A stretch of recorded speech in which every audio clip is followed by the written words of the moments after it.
Lección 3. El tema de nuestro tiempo. La ciencia es mero simbolismo.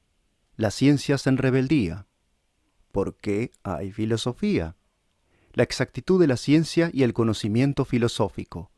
Agnosticismo y temas últimos. Quedamos en el día pasado poco más que en el umbral de lo que yo me proponía haber desarrollado durante la lección.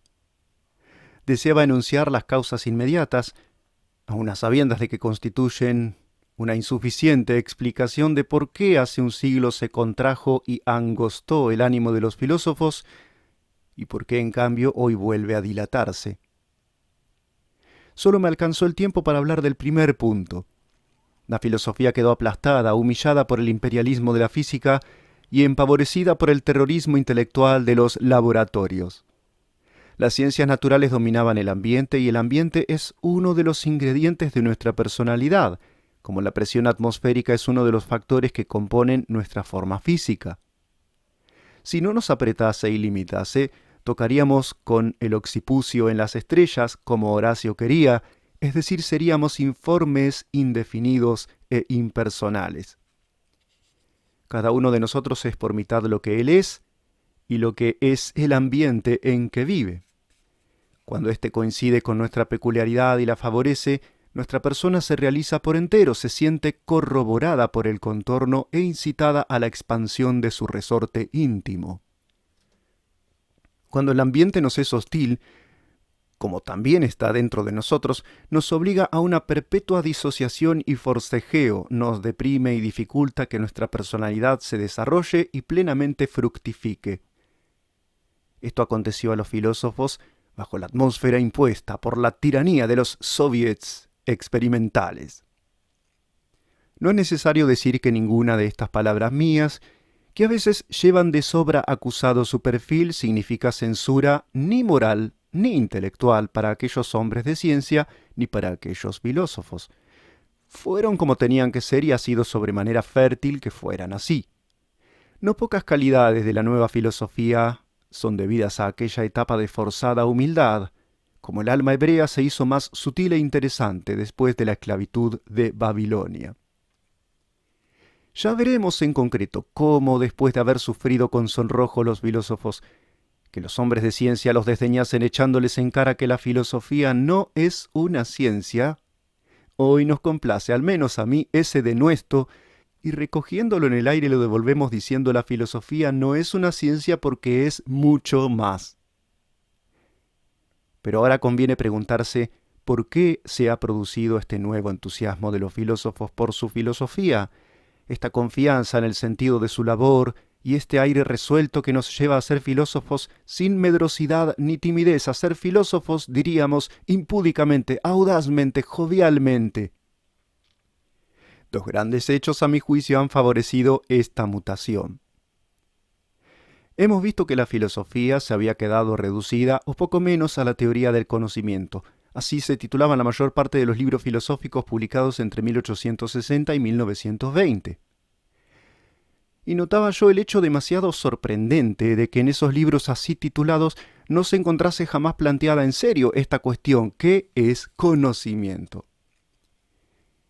Como esto es un poco y aún un mucho monstruoso, sorprendemos aquí uno de esos casos de ceguera determinada que produce en el hombre la presión de un ambiente, imponiéndole como evidentes e indiscutibles ciertos supuestos que son precisamente lo que más convendría discutir.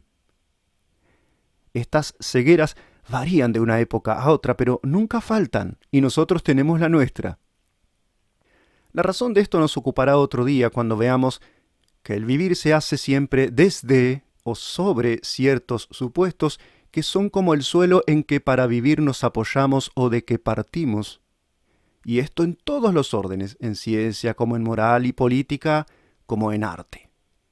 Toda idea es pensada y todo cuadro es pintado desde ciertas suposiciones o convenciones tan básicas, tan de clavo pasado para el que pensó la idea o pintó el cuadro, que ni siquiera repara en ellas y por lo mismo no las introduce en su idea ni en su cuadro, no las hallamos allí puestas, sino precisamente supuestas y como dejadas a la espalda. Por eso a veces no entendemos una idea o un cuadro. Nos falta la palabra del enigma, la clave de la secreta convención. Y como, repito, cada época, voy a precisar más. Cada generación parte de supuestos más o menos distintos. Quiere decirse que el sistema de las verdades y el de los valores estéticos, morales, políticos, religiosos, tiene inexorablemente una dimensión histórica. Son relativos a una cierta cronología vital humana, valen para ciertos hombres nada más. La verdad es histórica. ¿Cómo, no obstante, puede y tiene que pretender la verdad ser sobrehistórica sin relatividades absoluta? Es la gran cuestión. Muchos de ustedes saben ya que para mí el resolver dentro de lo posible esa cuestión constituye el tema de nuestro tiempo. El supuesto indiscutible e indiscutido que el pensador de hace 80 años llevaba en la masa de la sangre era que no hay más conocimiento del mundo sensu stricto que la ciencia física, que no hay más verdad sobre lo real que la verdad física. Entrevimos vagamente el otro día que acaso existen otros tipos de verdad y que la verdad física, aún mirada desde fuera, tiene ciertamente dos admirables cualidades: su exactitud y el ir regida por un doble criterio de certidumbre, la deducción racional y la confirmación por los sentidos. Pero estas cualidades, con ser magníficas, no bastan para asegurar que no hay más perfecto conocimiento del mundo, más alto tipo de verdad que la ciencia física y la verdad física.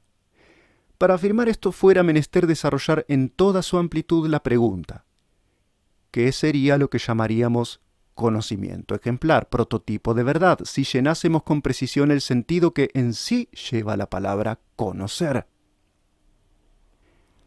Solo cuando sepamos qué es en su significación plenaria conocimiento, podemos ver si los que el hombre posee llevan o no esa significación o se aproximan a ella meramente.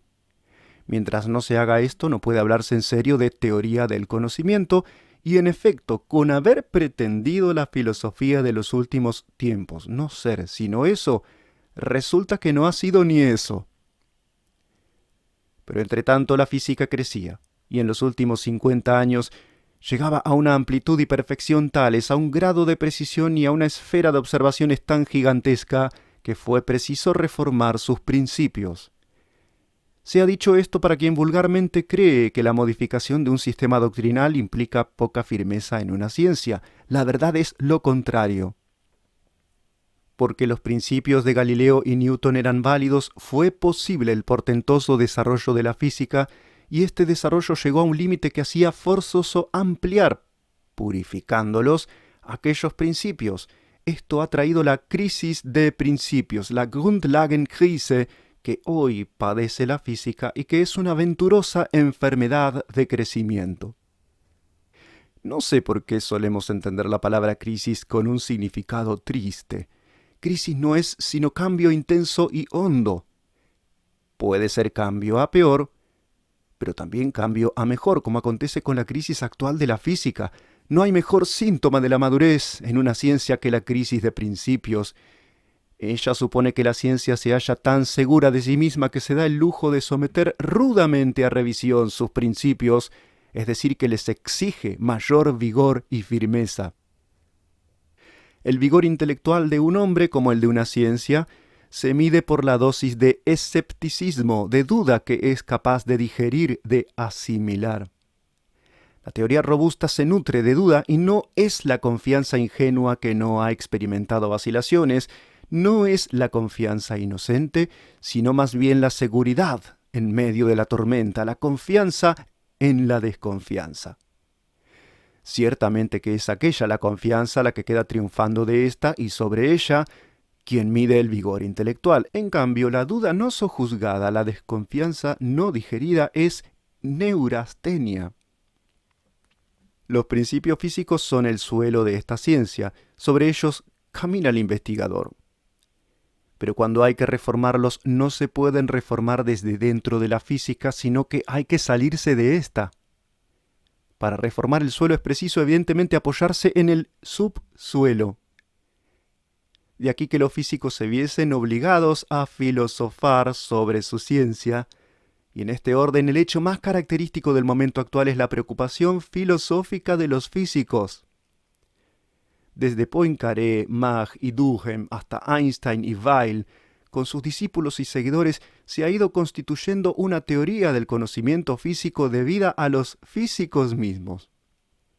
Claro es que han recibido todos ellos grandes influencias del pasado filosófico, pero lo curioso del caso es que mientras la filosofía misma exageraba su culto a la física como tipo de conocimiento, la teoría de los físicos concluía descubriendo que la física es una forma inferior de conocimiento, a saber, que es un conocimiento simbólico.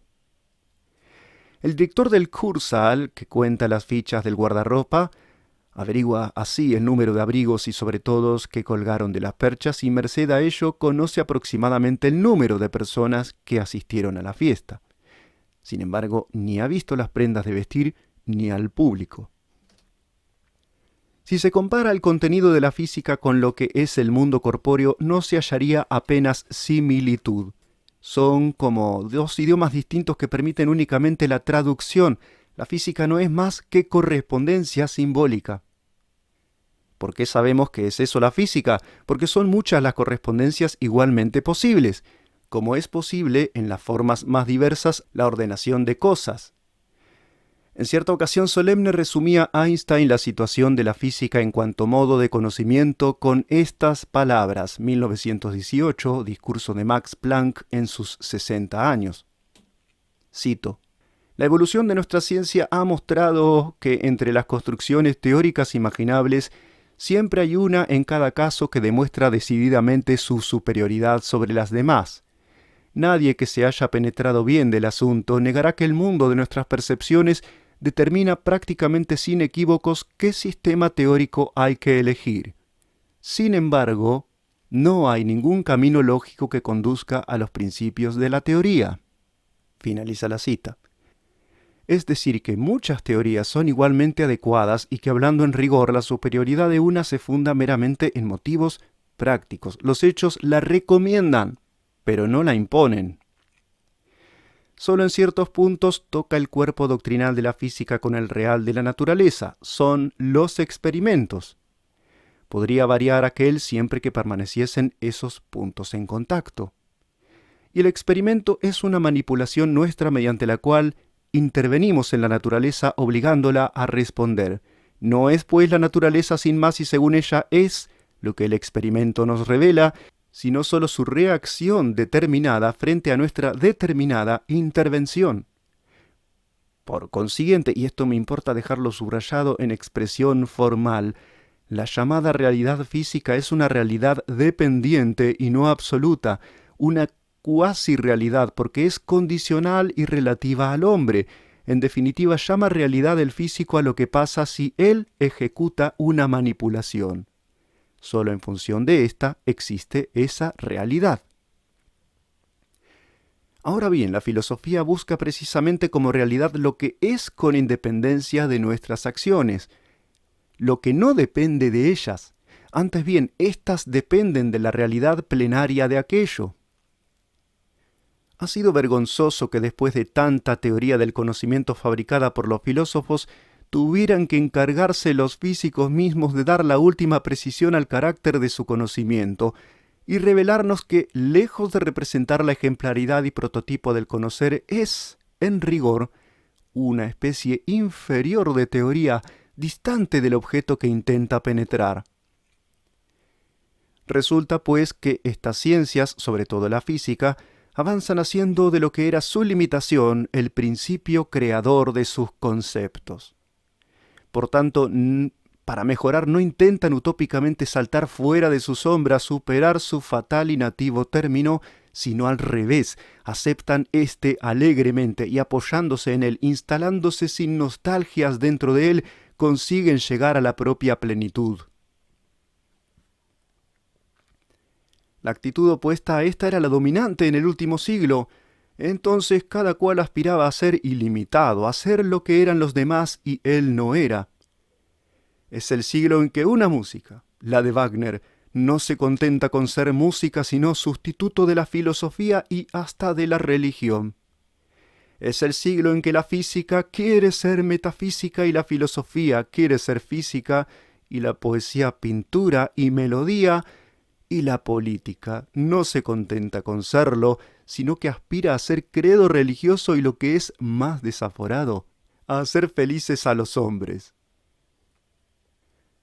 No hay en la nueva actitud de las ciencias que prefieren recluirse cada cual en su recinto y órbita como el indicio de una nueva sensibilidad humana, que ensaya resolver el problema de la vida por un método inverso, aceptando cada ser y cada oficio su propio destino, hincándose en él y en lugar de extravasarse ilusoriamente, llenar bien sólidamente hasta los bordes su auténtico e intransferible perfil.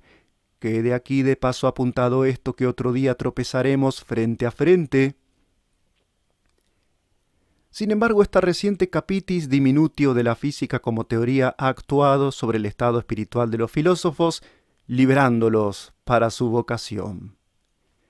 Superada la idolatría del experimento, recluido el conocimiento físico en su modesta órbita, queda la mente franca para otros modos de conocer y viva la sensibilidad para los problemas verdaderamente filosóficos.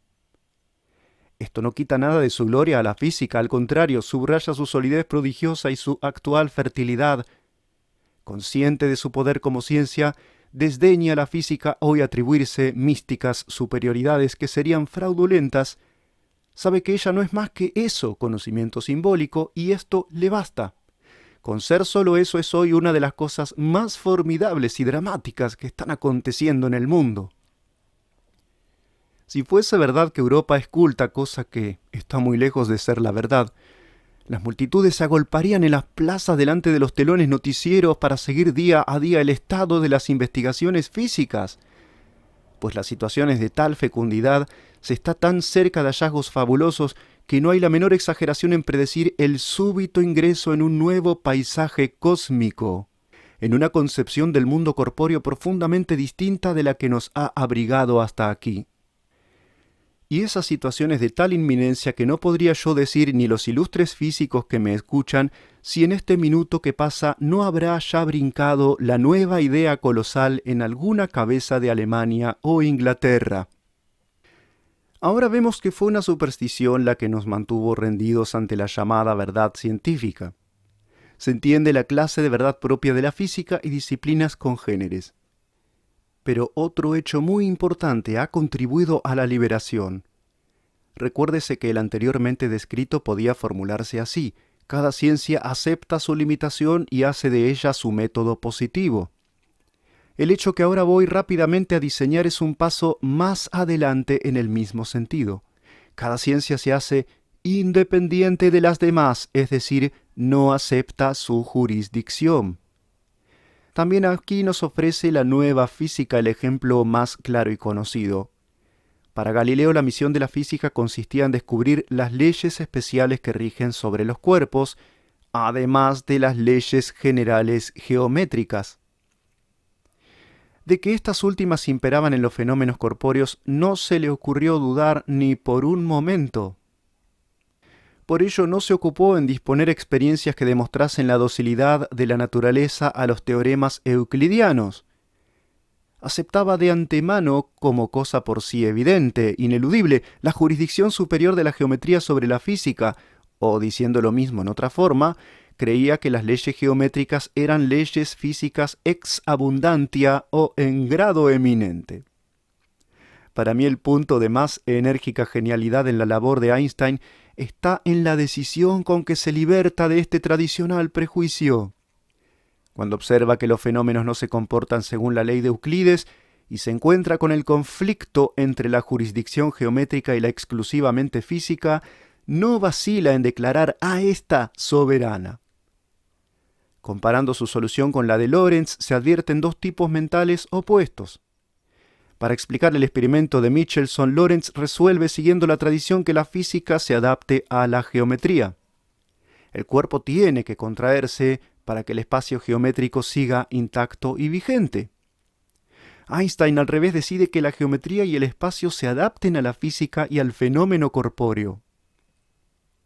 Actitudes paralelas hallamos en las otras ciencias con frecuencia tal que me sorprende también no haber visto en ninguna parte advertido este carácter tan general y acusado en el pensamiento reciente. La reflexología de Pavlov y la teoría del sentido lumínico de Hering son dos ensayos clásicos a estas horas de construir una fisiología independiente de la física y de la psicología. En ellos se toma el fenómeno biológico como tal en lo que tiene de ajeno a la condición común de hecho físico o psicológico, y se le trata por métodos de investigación exclusivos a la fisiología. Pero donde más agudamente, casi escandalosamente aparece este nuevo temperamento científico es en la matemática.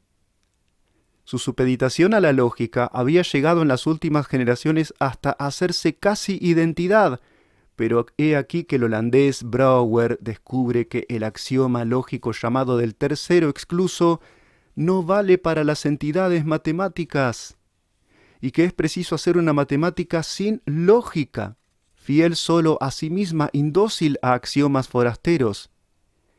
No puede sorprendernos, una vez que hemos atisbado esta tendencia del nuevo pensamiento, la aparición reciente de una teología que se rebela contra la jurisdicción filosófica. Porque hasta la fecha fue la teología un afán de adaptar la verdad revelada a la razón filosófica, un intento de hacer para ésta admisible la sinrazón del misterio. Mas la nueva teología dialéctica rompe radicalmente con tan añejo uso y declara al saber de Dios independiente y totalmente soberano. Invierte así la actitud del teólogo, cuya faena específica consistía en tomar desde el hombre y sus normas científicas la verdad revelada. Por tanto, hablar sobre Dios desde el hombre. Esto daba una teología antropocéntrica, pero Barth y sus colegas vuelven al revés el trámite y elaboran una teología teocéntrica. El hombre, por definición, no puede saber nada sobre Dios partiendo de sí mismo y de su intrahumana mente. Es mero receptor del saber que Dios tiene de sí mismo y que envía en porciúnculas al hombre mediante la revelación. El teólogo no tiene otro menester que purificar su oreja donde Dios le insufla su propia verdad, verdad divinamente inconmensurable con toda verdad humana y por lo mismo independiente. En esta forma se desentiende la teología de la jurisdicción filosófica. La modificación es tanto más notable cuanto que se ha producido en medio del protestantismo, donde la humanización de la teología, su entrega a la filosofía, había avanzado mucho más que en el campo católico. Domina hoy, pues, las ciencias una propensión diametralmente opuesta a la de hace 30 o 40 años. Entonces una u otra ciencia intentaba imperar sobre las demás, extender sobre ellas su método doméstico, y las demás toleraban humildemente esta invasión. Ahora cada ciencia no solo acepta su nativa manquedad, sino que repele toda pretensión de ser legislada por otra. Estos son los caracteres más importantes del estilo intelectual que en estos últimos años se manifiestan. Yo creo que ellos pueden llevar a una gran época de la intelección humana, con solo una salvedad. No es posible que las ciencias se queden en esta posición de intratable independencia. Sin perder la que ahora han conquistado, es menester que logren articularse unas en otras, lo cual no es supeditarse. Y esto, precisamente esto, solo pueden hacerlo si toman de nuevo tierra firme en la filosofía. Síntoma claro de que caminan hacia esa nueva sistematización es la frecuencia creciente con que el científico particular se siente forzado a calar, por la urgencia misma de sus problemas, en aguas filosóficas. Pero mi asunto ahora no me deja desviarme a consideraciones sobre el porvenir de la ciencia, y lo que he insinuado sobre su presente vino solo para mostrar las condiciones intelectuales atmosféricas que han predispuesto el retorno a una filosofía mayor, corrigiendo el encogimiento de los últimos 100 años. El filósofo encuentra en la combinación del aire público nuevo coraje para hacerse también independiente y fiel a la limitación de su destino. Pero hay otro motivo más fuerte que los apuntados para que sea posible un renacimiento filosófico. La tendencia a aceptar cada ciencia su propia limitación y a proclamarse independiente son solo condiciones negativas bastantes para quitar los estorbos que durante un siglo han paralizado la vocación filosófica, pero no nutren ni menos provocan enérgicamente a ésta. ¿Por qué vuelve, pues, el hombre a la filosofía? ¿Por qué vuelve a ser normal la vocación hacia ella? Evidentemente, se vuelve a una cosa por la misma razón esencial que llevó a ella la primera vez. Si no, es que el retorno carece de sinceridad, es una falsa vuelta, un fingir que se vuelve. Esto nos obliga a plantearnos la cuestión de por qué al hombre se le ocurre en absoluto hacer filosofía. ¿Por qué al hombre, ayer, hoy u otro día, se le ocurre filosofar? Conviene traer con claridad a la mente esa cosa que solemos llamar filosofía para poder luego responder al porqué de su ejercicio. En esta nueva óptica reaparece nuestra ciencia con los caracteres que ha tenido en todas sus épocas lozanas, si bien el progreso del pensamiento modula aquellos en forma nueva y más rigorosa. Voy a responder a esta pregunta con una serie de rasgos mediante fórmulas que poco a poco en los días subsecuentes irán revelando todo su sentido. Lo primero que ocurriría decir fuera definir la filosofía como conocimiento del universo.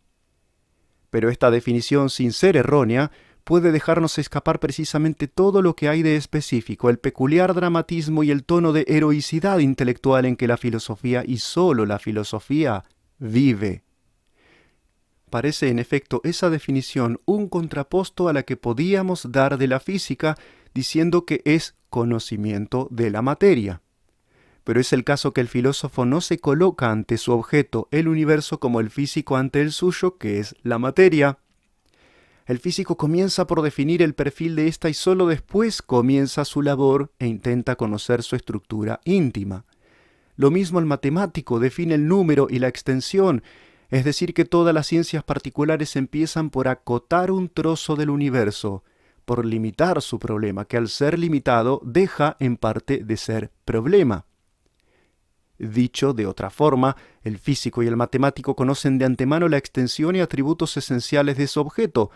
Por tanto, comienzan no con un problema, sino con algo que dan o toman por sabido.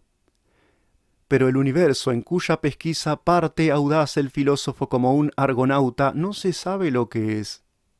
Universo es el vocablo enorme y monolítico que, como una vasta y vaga gesticulación, oculta más bien que enuncia este concepto rigoroso: todo cuanto hay. Eso es, por tanto, el universo. Eso, nótenlo bien.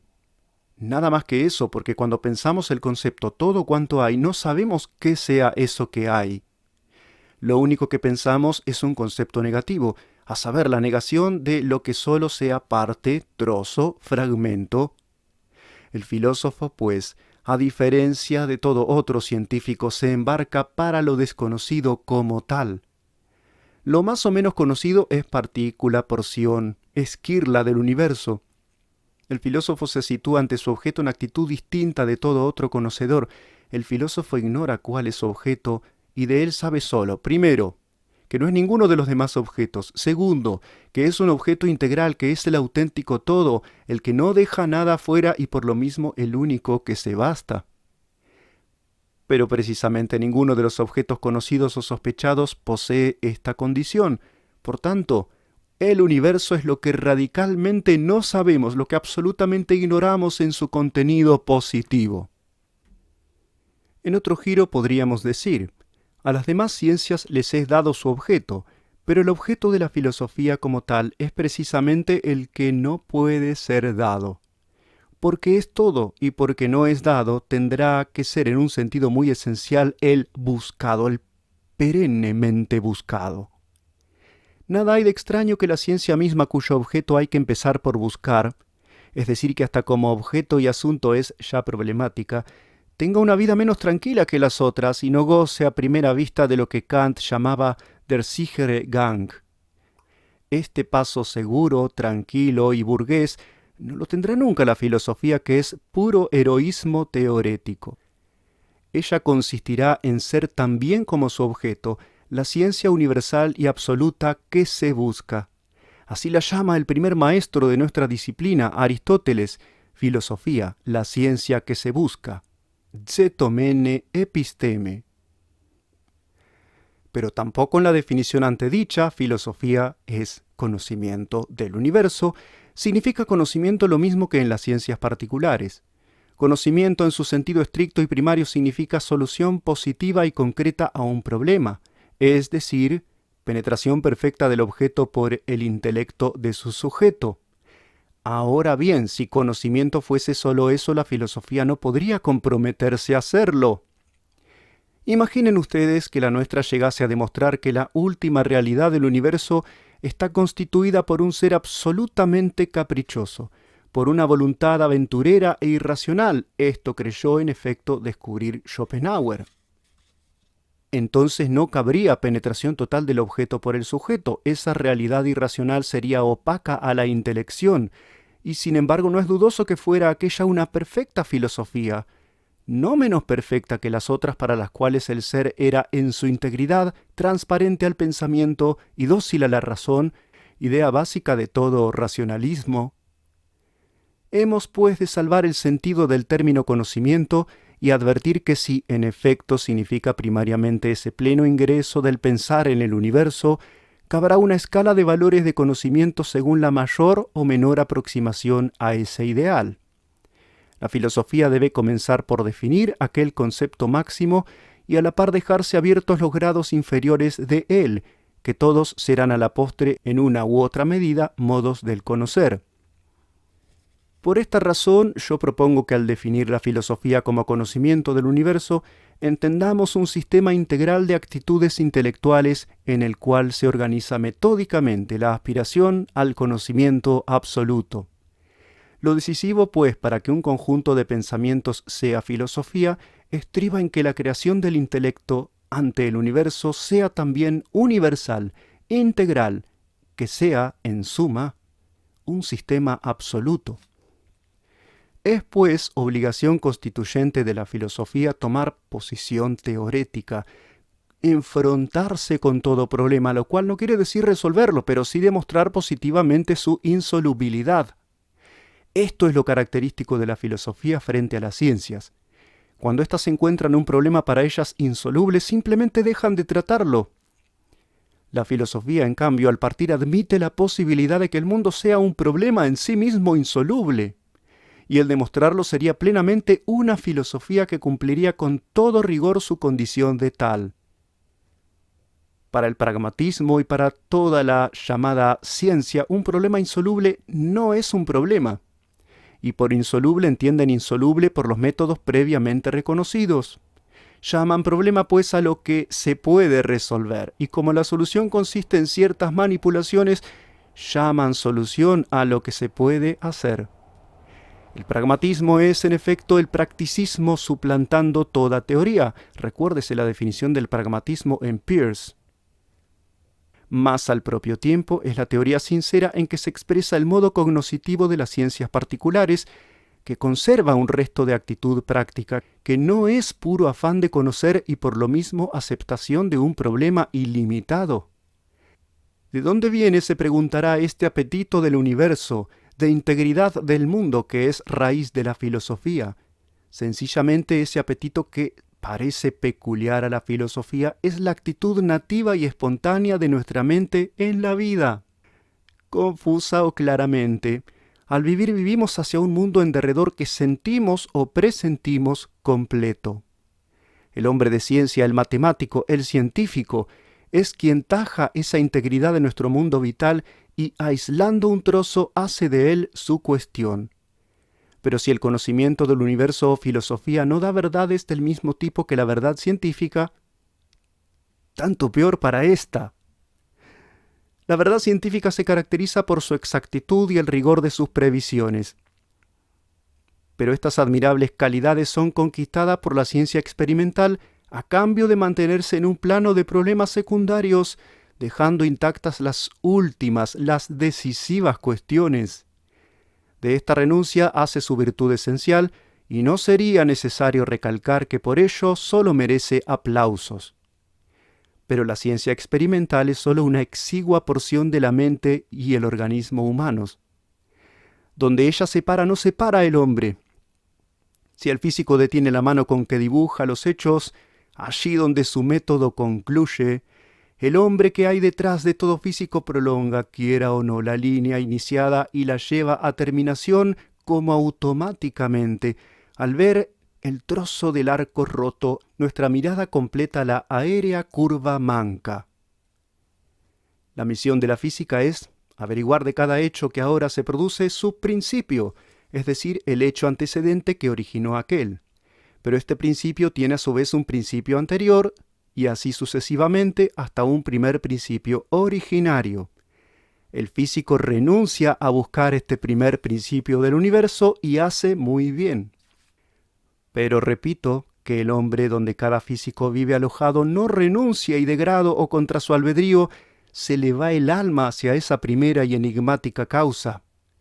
Es natural que sea así. Vivir es, de cierto, tratar con el mundo, dirigirse a él, actuar en él, ocuparse de él. De aquí que sea al hombre materialmente imposible por una forzosidad psicológica renunciar a poseer una noción completa del mundo, una idea integral del universo. Delicada o tosca, con nuestra anuencia o sin ella, se incorpora en el espíritu de cada cual esa fisonomía transcientífica del mundo, y viene a gobernar nuestra existencia con más eficacia que la verdad científica. Violentamente quiso el pasado siglo frenar la mente humana allí donde la exactitud finiquita. Esta violencia, este volverse de espaldas a los últimos problemas, se llamó agnosticismo. He aquí lo que ya no está justificado ni es plausible, porque la ciencia experimental sea incapaz de resolver a su manera esas cuestiones fundamentales. No es cosa de que haciendo ante ellas un gracioso gesto de zorra hacia uvas altaneras, las llame mitos y nos invite a abandonarlas. ¿Cómo se puede vivir sordo a las postreras, dramáticas preguntas? ¿De dónde viene el mundo? ¿A dónde va? ¿Cuál es la potencia definitiva del cosmos? ¿Cuál es el sentido esencial de la vida? No podemos alentar confinados en una zona de temas intermedios, secundarios. Necesitamos una perspectiva íntegra, no un horizonte al que se ha amputado la palpitación incitadora de las postreras lontananzas. Sin puntos cardinales, nuestros pasos carecerían de orientación. Y no es pretexto bastante para esa insensibilidad hacia las últimas cuestiones declarar que no se ha hallado manera de resolverlas, razón de más para sentir en la raíz de nuestro ser su presión y su herida. ¿A quién le ha quitado nunca el hambre saber que no podrá comer? Aún insolubles seguirán esas interrogaciones alzándose patéticas en la comba faz nocturna y haciéndonos sus guiños de estrella. Las estrellas, como Heine decía, son inquietos pensamientos de oro que tiene la noche. El norte y el sur nos orientan sin necesidad de ser ciudades asequibles para las cuales quepa tomar un billete de ferrocarril.